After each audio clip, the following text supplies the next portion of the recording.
From the newsrooms of the Sydney Morning Herald and The Age, this is Inside Politics from Please Explain. I'm Jacqueline Maley. It's Friday, December 15. At the United Nations headquarters in Midtown Manhattan on Wednesday, Australia voted in favour of a United Nations resolution calling for a ceasefire between Israel and Hamas. Australia has broken with the United States, voting in favour of a ceasefire in Gaza at the United Nations General Assembly. The UN vote coincided with a separate development in Australia's position on Gaza. The vote came just hours after the Prime Minister called for the suspension of fighting. Prime Minister Anthony Albanese joined with Canadian Prime Minister Justin Trudeau and New Zealand Prime Minister Christopher Luxon to issue a statement supporting a pause in the fighting in Gaza and efforts towards a sustainable ceasefire. Both of these moves, the statement and the ceasefire motion, were a break from the position of our powerful allies, the United States and the United Kingdom. So why this shift in policy, and will it make any difference? Is Israel losing sympathy among its allies, including Australia? And does a ceasefire mean different things to different people? Joining us to discuss these very complex issues, we have our Chief Political Correspondent, David Crowe, and the inimitable Matthew Knott, our Foreign Affairs Correspondent.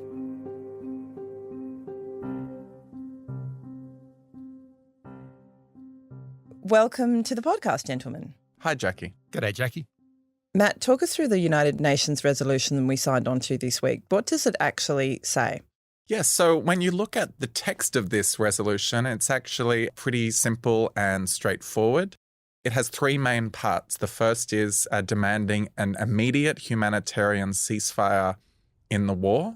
It calls for all parties in the war to comply with international law, and it demands the immediate and unconditional release of all hostages and humanitarian access to them. They're the three main points, and Australia was one of the 153 nations to vote in favour of this. Only 10 nations voted against it, and 23 abstained. So Australia has put itself very much in the mainstream of international opinion on this issue. But it is nonetheless a significant change from how we voted on a similar resolution in October. So tell us what happened in October. Yes, so this was the surprise. People in this space knew that this vote was coming. I think the general expectation was that Australia would probably abstain again. So in late October, there was a vote. The text of the resolution was different. The previous one was essentially calling for a ceasefire as well. The language was different around hostages. It actually didn't talk about hostages directly. It talked about civilians in captivity. And many people didn't like that because they felt it was downplaying the hostage issue. The stated reason for Australia not supporting it the last time around was that it made no mention of Hamas, no condemnation of the attacks on October 7. Now, neither did the latest resolution. The US and Austria tried to put up amendments to that effect. Australia supported those amendments, but they didn't get enough votes to succeed. So Australia has voted still for this one, despite it not having a condemnation of Hamas in there. Okay, so the wording of the two resolutions was slightly different, but still it's a significant sort of government shift in the position, isn't it, David? So can you tell us what has actually changed? Has the situation changed, or has the government's thinking changed on why they supported this one and not the last one? Both have changed. And I think the really fundamental point, it is a shift. There's a shift in government position. People in the government, such as Penny Wong as Foreign Minister, want to smooth that over because there's always blowback when you take a position here. But we have to recognise that there's been a shift for two reasons. The first is that there's this growing concern in the Australian community about what's happening in Gaza. There has been constant media coverage of civilian deaths in Gaza, and there's community concern in Australia and community concern for good reason. The second is that there's been basically an argument to the government from within its own ranks, including a lot of Labor people who in a group such as Labor Friends of Palestine or simply in the Labor branches, who want a more assertive position from the Australian government in favour of a ceasefire. Last time, on the previous vote at the United Nations with the abstention, there was this question for the government: why are you abstaining on a resolution that's in favour of a ceasefire? Now, there was an explanation for that. The argument from Penny Wong was, well, that resolution did not condemn Hamas. This latest resolution does not condemn Hamas either, but there is this groundswell of support for a ceasefire, and Australia's not alone here. The government has supported this resolution alongside Japan, South Korea, Singapore, New Zealand, countries that are friends of ours that are also allies of the United States. Here, the United Kingdom abstained on this resolution rather than voting with the United States. So Australia wasn't making some rogue move to vote for this resolution in the past few days. It really was a question of the circumstances changing and getting worse in Gaza, the community concern about that, and the fact that that community concern was reflected inside the Labor caucus, where people said, look, we need to take a firmer line. It's not a rogue stance by any means, but it is a departure from our two major allies, the United Kingdom and the United States. So it's sort of significant in that sense. I do want to ask, Knotty, what's the actual impact of a vote like this? Does it actually achieve anything? Is it binding? No. United Nations General Assembly votes like this are non-binding. It won't directly impact the war or cause it to end. Israeli Prime Minister Benjamin Netanyahu has been out this week saying that Israel is very much continuing with its military campaign. The leader of Hamas's political bureau in Qatar has actually said the same thing. We're committed to this fight.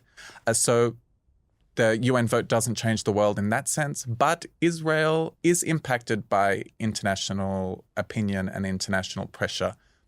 Votes at the United Nations do tend to go against Israel. This one was even more so than usual. They think that the UN is biased against them. Israeli public opinion is still in favour of the war, and Netanyahu is primarily accountable to his domestic political constituency. But all that said, Israel knows that it needs some space to operate here, particularly America's support. Without America's support, it won't be able to keep going. So all these votes and the way countries like Australia think about it is they're trying to add to pressure bit by bit on Israel to say, you're going to have to change. This war can't go on forever. You're going to have to rein yourself in at some point. And people in this space, including supporters of Israel, acknowledge that the war can't go ever. International legitimacy, to the extent it exists, will eventually run out. Is it in a month? Is it in 6 weeks? Is it in 2 months? This war isn't going to go forever. David, what is the opposition saying about us signing this resolution? There's a very simple message from the opposition. It doesn't support this resolution at all, is highly critical of the government for voting for a resolution that doesn't condemn Hamas, and so paints Labor as divided and weak. I think there was a very, simple message from the defence spokesman within the coalition, Andrew Hastie, former soldier, saying, you don't give your enemy sort of time to take a breather. You keep fighting until the job is done. But I found his statement to be very simple because he didn't really acknowledge the civilian casualties in Gaza. And that's the complexity. It's not as simple as fighting on a clear, open battlefield where you want to vanquish your opponent. That's not the situation. It's a terrible, situation with a lot of civilian casualties. So the coalition does not really engage on that subject and paints this as Labor being weak on Hamas. And I think it's worth mentioning that the vote at the UN was not taken in isolation because Anthony Albanese, as Prime Minister, was negotiating with Prime Ministers in Canada and New Zealand to put out a joint statement that does condemn Hamas. Yeah, so let's talk about that because separately to the UN resolution, Australia joined with Canada and New Zealand to sign a statement which calls for a pause with efforts towards a ceasefire. So, Matt, we're really getting into the sort of diplomatic fine-tuning here. But if we come back to what Australia's position is exactly, is it pro-ceasefire? Is it pro-ceasefire for now? Is it pro-pause? Is it pro-humanitarian pause? Like, what are we actually saying here? Well, you can feel pedantic to talk about this, but I don't think it is pedantic because it is getting to what does the government think about very important, very serious issues. So the language matters and people in this field are tracking it very closely. And this was the very interesting thing on Wednesday was that we woke up to this very early morning statement from the the leaders of Australia, New Zealand and Canada. A very detailed statement, quite even-handed, as David said, talking about Hamas, also talking about the terrible situation in Gaza, steps towards a ceasefire. A very strong and interesting statement, but not a big advance on what Australia's previous position was, what Penny Wong has said. Then came the vote at the UN in favour of an immediate humanitarian ceasefire. And we get into what does an immediate humanitarian ceasefire mean? I think many people perhaps out protesting on the street demanding this, other nations at the UN would interpret immediate humanitarian ceasefire as stop the war. Cease hostilities. Israel, stop the military campaign. I guess you would say the same of Hamas as well. The government has come out straight away. Our representative at the United Nations, and Penny Wong, has said, what this resolution means is we support more pauses like the one we saw in November. We welcome the humanitarian pause agreed by the parties in November and brokered by the United States, Egypt and Qatar. This resolution, which we have supported, is a call for an immediate humanitarian ceasefire. This is the world coming together to urge that these pauses be resumed so civilians can get the humanitarian aid they desperately need. The war stopped for those days. Hostages were returned to Israel. Palestinian prisoners were released. And the government is saying we want to see more of that. The United States brokered that deal. Israel supported it. They felt it was something they could live with. But then it fell apart. So the question is, are we talking here about the war ending, or are we talking about more pauses to the war? And I think the government has been quite, I guess you could say, audacious. You could say creative. You could say that they're taking advantage of this ambiguity to support a ceasefire in that context, whereas I think most people are interpreting the word ceasefire in a bigger, more systemic way.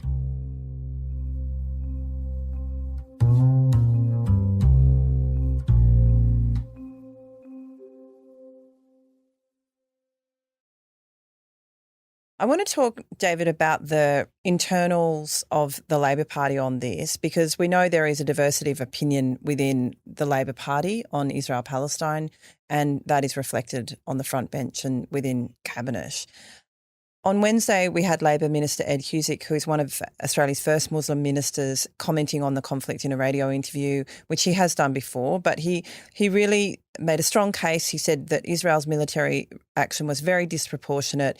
He said Palestinian children are not Hamas and that they were paying too high a price for the war. He also said, of course, that the October 7 Hamas attack was truly horrific. My concern is that Israel, in terms of the way in which so many people have lost their lives that are not attached to Hamas, that are innocent and have nothing to do with the barbarity of Hamas. There are people across the world who are deeply concerned by what they've seen on their screens, what they've learned has happened, and I don't think that's in Israel's long-term interests.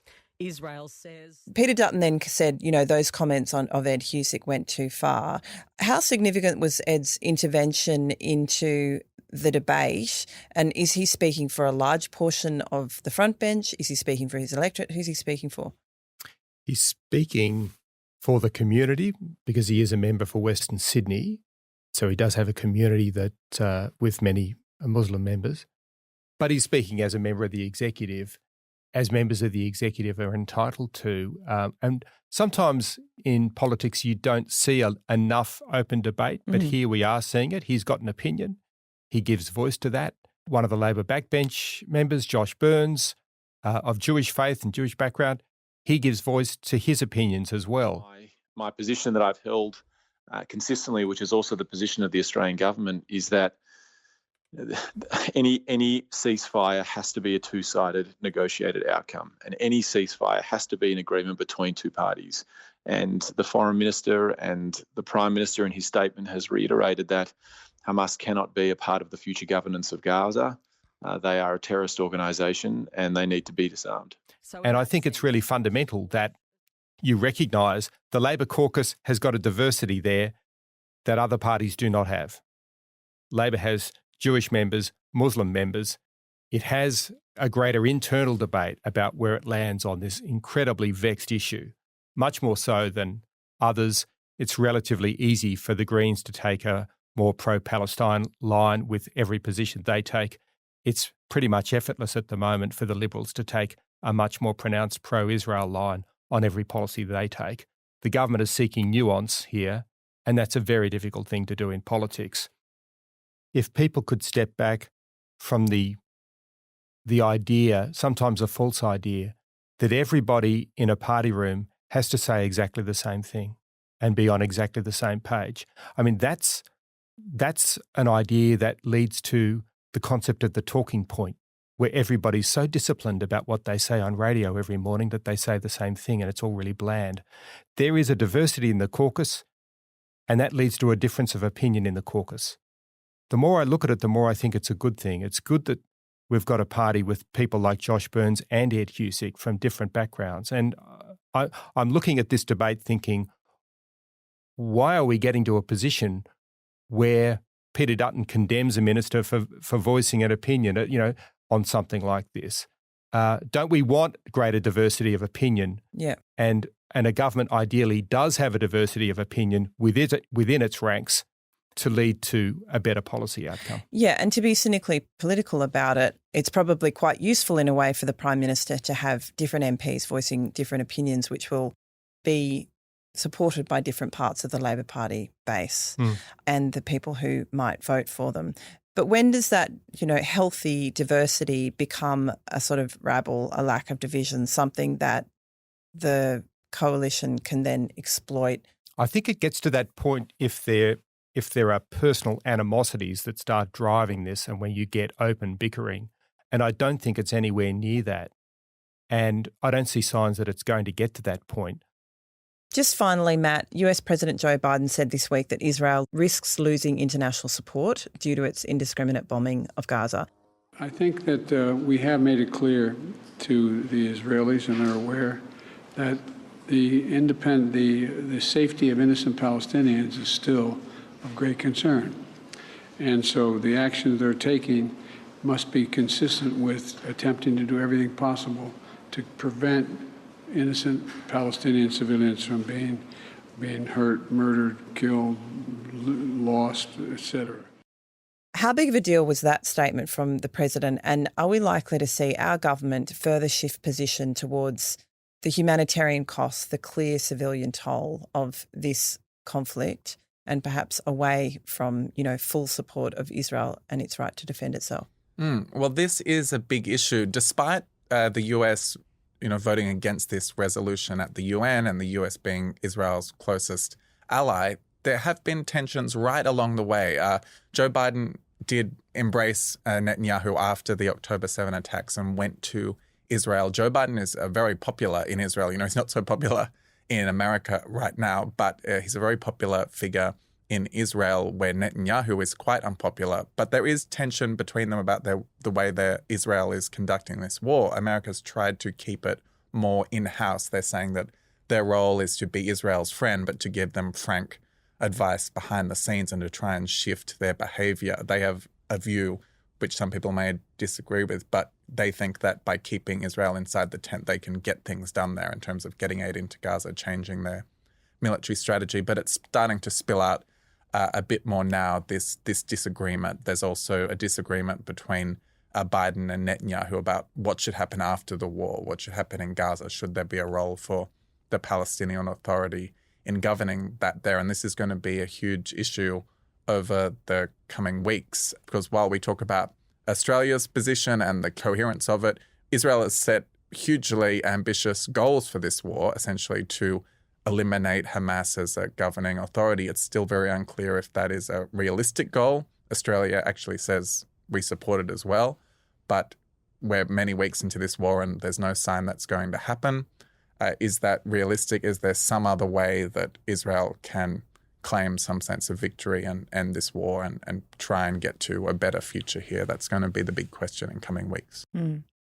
Thank you, gentlemen, so much, and we'll have you back on next year. David, I know this is your last week with us before you go on holidays next week. See you in 2024. Plenty to talk about, and we'll talk again then. Cheers, Jackie. Have a good Christmas. Today's episode of Please Explain was produced by Chi Wong, with technical assistance from Debbie Harrington. Our executive producer is Ruby Schwartz. Please Explain is a production of The Age and the Sydney Morning Herald. If you enjoyed the show and want more of our journalism, subscribe to our newspapers today. It's the best way to support what we do. Search The Age or smh.com.au/subscribe. I'm Jacqueline Maley. This is Inside Politics from Please Explain. Thanks for listening.